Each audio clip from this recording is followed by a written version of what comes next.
সালাম আলাইকুম। আজ আমরা বানাবো ঘরোয়া স্টাইলে খুব মজাদার গাজরের হালুয়া। প্রথমে কয়েকটা গাজর ধুয়ে একটা গ্রেটারের সাহায্যে গ্রেট করে নিব। এরপর একটি কড়াইতে পরিমাণ মতো বাটার দিয়ে গরম করে নিব। 4টা এলাচ দিয়ে সামান্য একটু বাটারের সাথে ভেজে নিব। এখন গ্রেট করে রাখা গাজরগুলো দিয়ে মাঝারি আছে নাড়তে থাকব। গাজরের কাঁচা গন্ধ চলে যাওয়া পর্যন্ত ভালোভাবে ভাজতে হবে।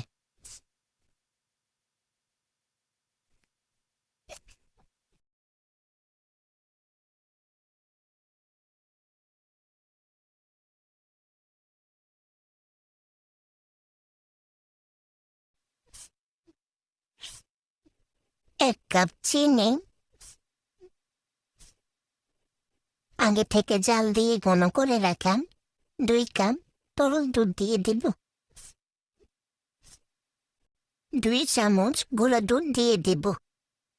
সবকিছু ভালোভাবে মিশিয়ে নেব। ঢাকনা দিয়ে 5 মিনিট রান্না করে পছন্দ মতো বাদাম কুচি দিয়ে নরম মিষ্টি আর সুগন্ধে গাজরের হালুয়া গরম গরম পরিবেশন করুন। ভালো লাগলে লাইক, কমেন্ট, শেয়ার করুন।